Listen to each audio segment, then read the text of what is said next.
내가 전심으로 주께 감사하며 신들 앞에서 주께 찬송하리이다. 내가 주의 성전을 향하여 예배하며 주의 인자하심과 성실하심으로 말미암아 주의 이름에 감사하오리니 이는 주께서 주의 말씀을 주의 모든 이름보다 높게 하셨음이라. 내가 간구하는 날에 주께서 응답하시고 내 영혼에 힘을 주어 나를 강하게 하셨나이다. 여호와여, 세상의 모든 왕들이 주께 감사할 것은 그들이 주의 입의 말씀을 들음이오며 그들이 여호와의 도를 노래할 것은 여호와의 영광이 크심이니이다. 여호와께서는 높이 계셔도 낮은 자를 굽어 살피시며 멀리서도 교만한 자를 아심이니이다.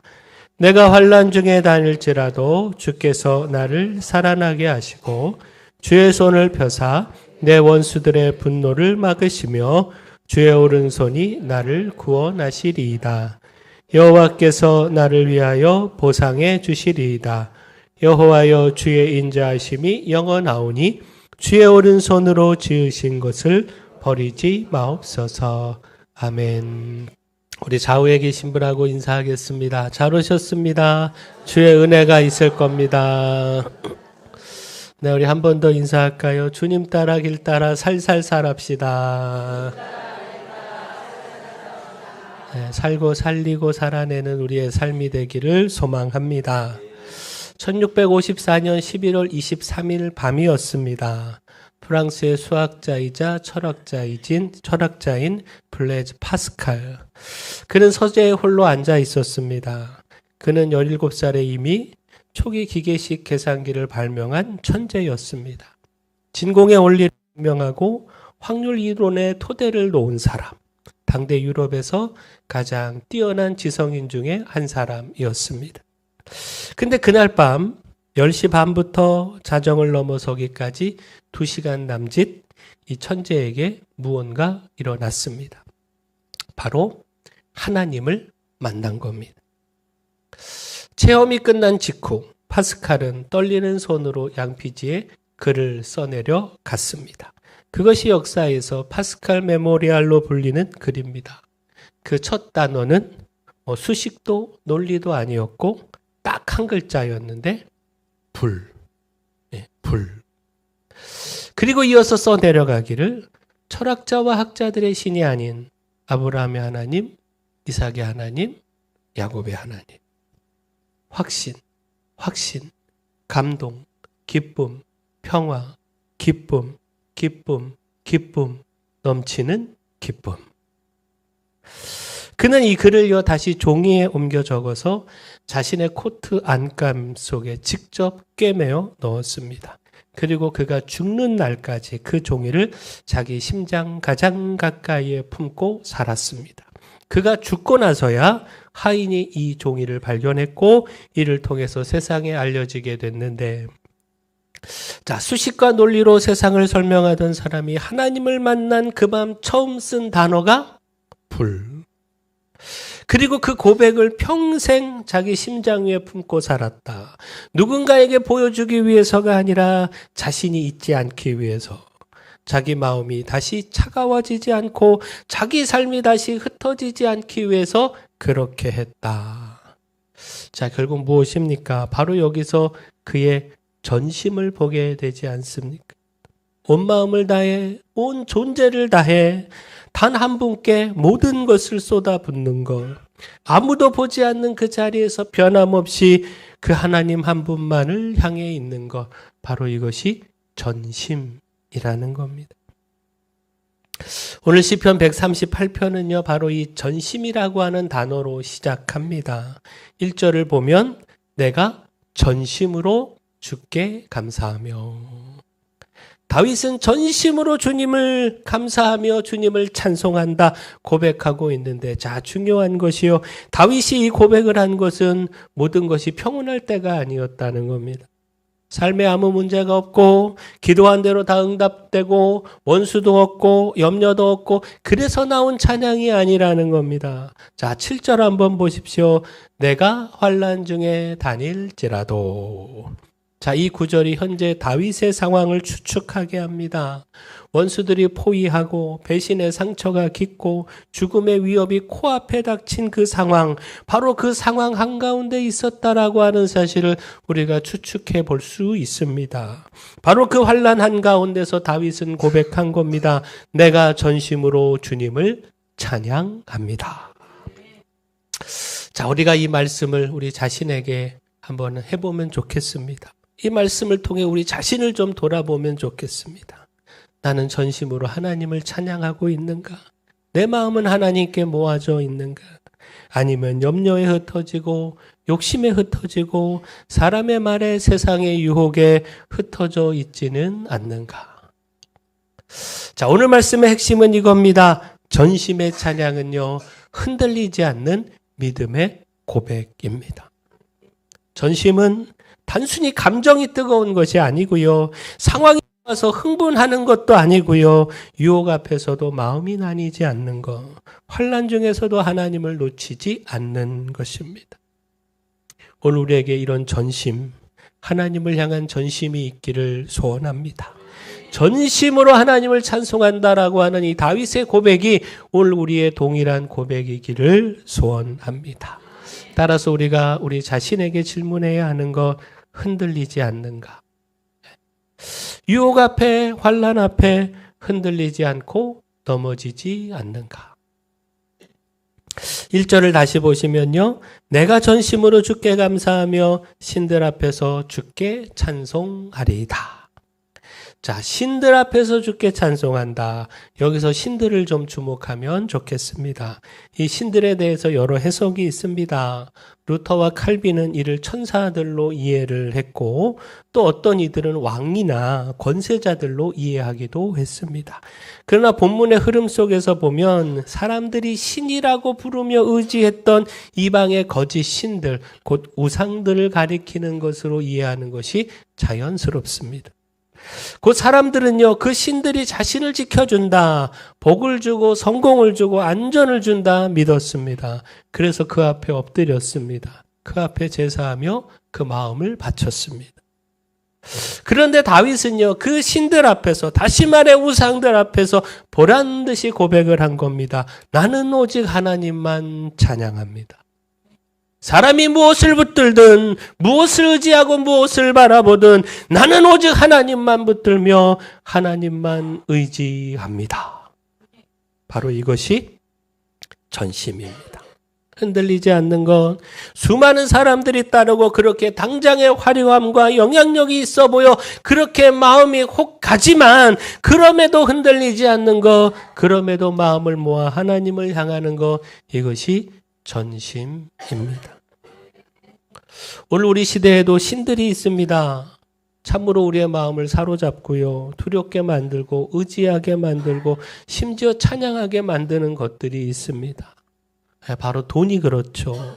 성공이 그렇고 인정이 그렇고 권력이 그렇고 건강이 그렇고 또 자녀의 성취가 그렇고, 그것이 없으면 인생이 끝난 것처럼 무너지고 그것만 있으면 모든 것이 다 해결될 것처럼 보입니다. 하나님보다 그것을 더 두려워하고 더 사모하고 더 의지합니다. 그렇게 그 모든 것이 이미 우상이 되어 있습니다. 특별히 우리가 지금 자본주의 시대를 살아가고 있지 않습니까? 황금이 우상처럼 떠받들어지는 그런 시대입니다. 돈만 있으면 다 된다. 돈이 있어야 안전하다. 돈으로 행복도 살 수 있다. 그렇게 말하는 시대입니다. 물론 돈이 필요합니다. 성실하게 일하고 또 돈을 모아야 합니다.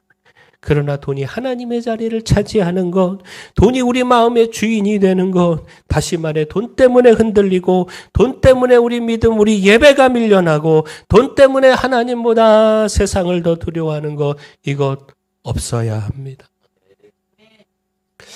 베드로의 신앙 고백을 좀 떠올리면 좋겠습니다. 주는 그리스도시요 살아계신 하나님의 아들이십니다. 그는 참으로 위대한 신앙을 고백하지 않았습니까? 근데 그 장소가 어디냐? 베드로가 이 신앙 고백을 한 장소가 어디냐? 빌립보 가이사랴. 빌립보 가이사랴에는요, 판신전이 있었습니다. 사람들이 신성하게 여기던 장소였습니다. 고위 관리들, 부자들을 비롯해서 수많은 사람들이 이곳을 찾았습니다. 눈에 보이는 화려함이 있었고요. 사람들이 인정하는 종교적 권위가 있었습니다. 자, 그런데 그런 판신전과 비교하여 예수님은 어떠하셨느냐? 자, 여우도 굴이 있고 공중의 새도 집이 있으되 인자는 머리 둘 곳이 없다. 이렇게 말씀하실 만큼 아무것도 가진 것 없으셨습니다. 먼지 덮인 낡은 옷 한 벌이 전부였을 겁니다. 또 사역의 피곤함 때문에 그대로 그 얼굴이 피곤함이 그대로 묻어나 있었을 겁니다. 근데 그런 예수님 앞에서 베드로가 고백한 겁니다. 화려하고 웅장한 판신전, 반면에 초라해 보이는 예수님의 모습. 이런 대비 속에서 베드로는 신앙을 고백한 겁니다. 주는 그리스도시요 살아계신 하나님의 아들이십니다. 그는 화려한 신전에 흔들리지 않았습니다. 눈에 보이는 이 종교적 권위에 마음 빼앗기지 않았습니다. 초라해 보이는 그 예수님 안에서 살아계신 하나님의 아들을 보았습니다. 바로 이것이 믿음이고 전심입니다. 다시 말해 우리가 하나님 앞에 우리의 전심을 드린다라고 하는 것은 흔들리지 않는 겁니다. 그 보이는 화려함보다 주님을 더 크게 보고 세상이 찬양하는 것보다 하나님을 더 크게 높이는 것, 다른 모든 것이 마음을 끌어당길 때에도 오직 주님께만 마음을 모으는 것, 그렇게 흔들리지 않는 것이 전심입니다. 자, 무엇보다 앞서 말씀드렸던 것처럼 다윗은 환난 중에 있었던 것으로 보입니다. 원수들의 분노와 공격으로 생명이 위급한 중에 있었던 것으로 보입니다. 그럼에도 그는 믿음이 있었습니다. 내가 환난 중에 다닐지라도 주님께서 나를 살아나게 하신다. 주님께서 그 손을 펴사 원수들의 분노를 막으시고 그 오른손으로 나를 구원하신다. 그 다윗의 눈은요, 환난에만 머물지 않았습니다. 주님의 손, 그 강력한 오른손을 보았고요. 자기 자신을 살리시는 하나님, 그 구원하시는 하나님을 보았습니다. 결코 환난이 그에게 닥친 그 위기의 상황이 그의 믿음을 흔들지 못했습니다. 오히려 하나님의 구원과 자신에게 베풀어 주실 그 놀라운 은혜를 조금도 의심 없이 붙들었습니다. 자, 결국 무엇입니까? 전심으로 주님을 찬양한다라고 하는 것은 유혹에서도 물론이요, 그 어떤 환난에서도 흔들리지 않는 것, 바로 이것이 전심 아니겠습니까? 상황에 따라서 찬양하고 못하고, 삶이 순탄하고 형통하면 찬양하지만 고난과 환난 가운데에서는 찬양이 멈춰버린다. 만약 그렇다면 그것은 전심일 수 없지 않겠습니까? 다시 말해 전심으로 하나님을 찬양한다는 것은 결단입니다. 조건이 갖추어질 때까지 기다리는 것이 아니고요. 환난 중에 있는 다윗이 고백하던 지금 이 자리에서 상황이 어떻든 지금 이 상황 가운데서 내 마음을 들여 하나님을 찬양하는 것, 이것이 전심으로 찬양하는 것입니다. 일제강점기 신사참배를 끝내 거부하고 5차례나 투옥되셨다가 마지막 옥중에서 1944년 4월 평양형무소에서 순교하신 주기철 목사님. 5차례에 걸쳐 투옥되시면서도 굽히지 않으셨습니다. 그 삶은 마치 이렇게 고백하는 것 같았습니다. 하나님의 사랑은 나를 버리지 않습니다. 그러므로 나도 주님을 버릴 수 없다. 곧 그 시대의 신은 군국주의였죠. 국가주의였습니다. 일본 제국이 요구한 그 우상 앞에 절하라고 하는 압력이 있었습니다. 많은 사람들이 두려워했습니다.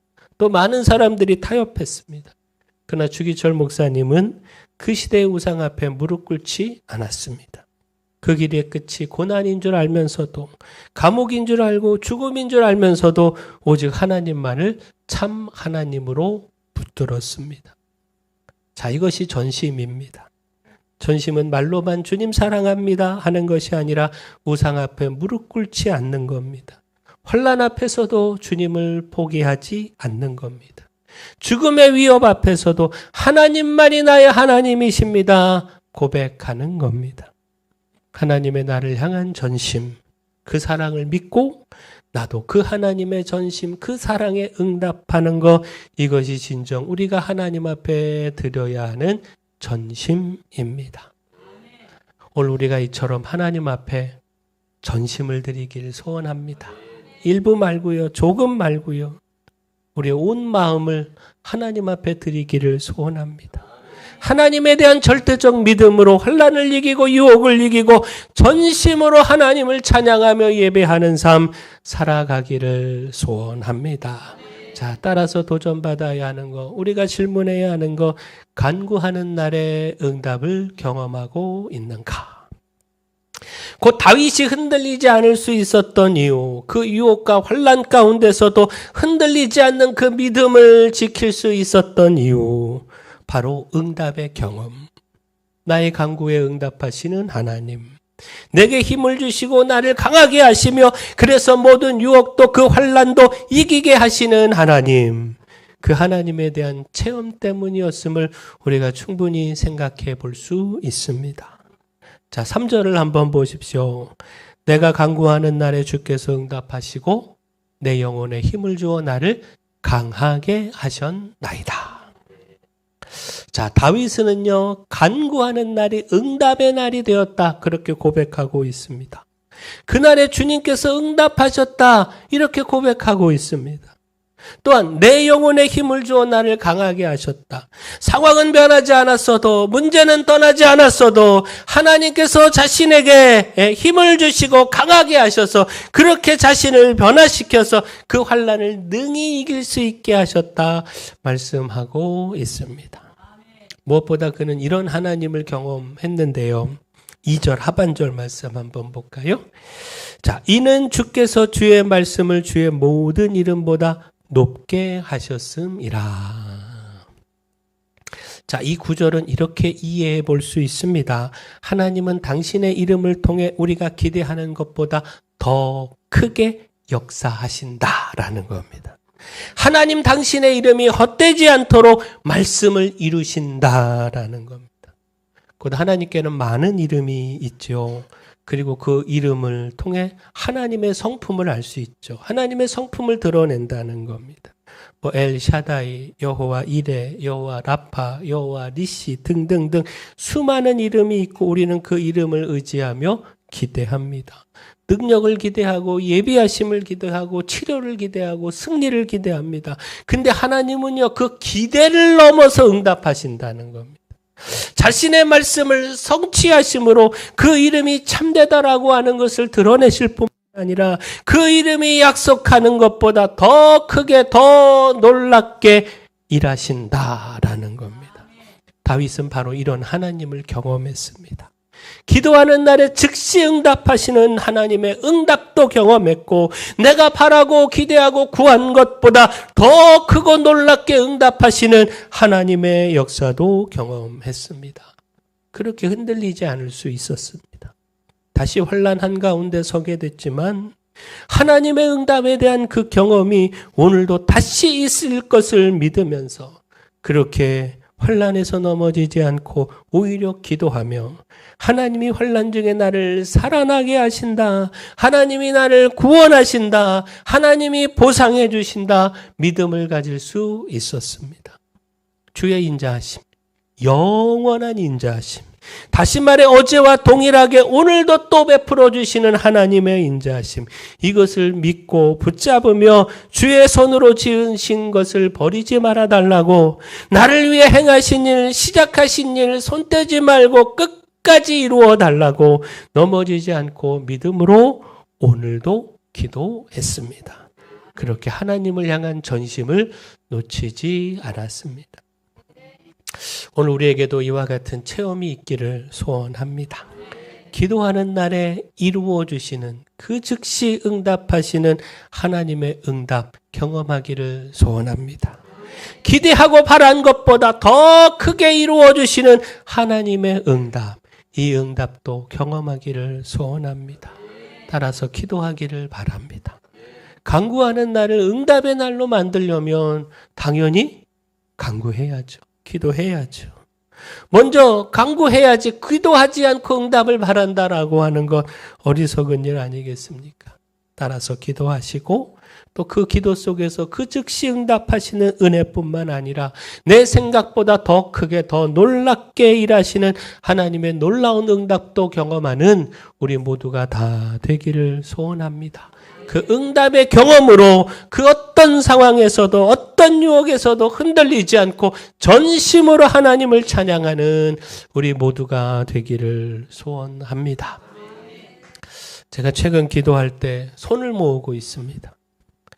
어렸을 때 교회 학교에서 배웠습니다. 기도할 때는 손을 모으는 것이다. 그래서 어릴 때 손을 모으고 항상 기도를 했죠. 근데 어느 순간부터 뭐 형식이 중요한 것이 아니다. 외적 자세보다 기도하는 마음이 더 중요하다. 하나님은 우리의 중심을 보신다. 뭐 이런 생각으로 편한 자세를 취하고 기도했습니다. 의자에 앉아 기도할 때는 뭐 의자를 짚기도 하고 허벅지에 손을 올려서 기도하기도 하고 또 강단에서 기도할 때는 뭐 그저 이렇게 편히 손을 내리고 기도하거나 이 강단을 짚고 기도하거나 자세에 대해서 크게 신경 쓰지 않았습니다. 근데 얼마 전부터 이런 생각이 들었습니다. 자세가 흐트러지니 마음도 흐트러지는 것은 아닌가. 몸이 편해지니 이 기도도 느슨해지고 있는 것은 아닌가. 그래서 손을 모았습니다. 뭐 외식하기 위해서가 아니라 누구에게 보이기 위해서가 아니라 제 마음을 모으기 위해서 흩어진 생각을 모으고 분주한 마음을 모으고 기도의 중심을 모으기 위해서 손을 모으기 시작했습니다. 물론 아직 뭐 습관이 그냥 편안하게 기도하던 습관이 오랜 시간 배이다 보니까 손을 모으는 습관이 뭐 아직 완벽하게 자리 잡지는 못했습니다만 기도할 때마다 손을 모으고 있습니다. 물론 손을 모아야만 기도가 된다 이런 말씀 드리려고 하는 것 아닙니다. 그냥 제가 제 안에 일어난 변화를 말씀을 드리는 겁니다. 꼭 그렇게 손을 모으고 기도하니 그 모은 손에 저의 마음이 기도하는 저의 마음이 같이 모아졌습니다. 제 안에서 터져 나오는 기도가 더 간절해졌습니다. 기도를 방해하던 여러 잡대한 생각도 이 모은 손을 통해서 많이 사라졌습니다. 자, 무슨 말씀을 드리려고 하느냐? 그저 작은 행동, 손을 모으는 단순한 행동, 이것이 하나님께 더 마음을 모으고 드리는 일로 전심의 모습으로 표현되고 나타났습니다. 이처럼 우리가 전심을 위해 작은 것 하나까지도 손을 모으는 그저 단순한 행동 하나까지도 우리가 소홀히 생각할 수 없지 않겠습니까? 무엇보다 손을 모은다라고 하는 것 단순히 자세를 바꾸는 것 아니지 않겠습니까? 흩어진 마음을 하나님께로 모으는 겁니다. 전심은 바로 그런 것이죠. 염려로 흩어진 마음, 욕심으로 나뉜 마음, 환난 가운데 흔들리는 그 마음, 세상의 유혹에 빼앗긴 마음, 이 마음을 다시 하나님께로 모으는 것. 이것이 전심이다라는 겁니다.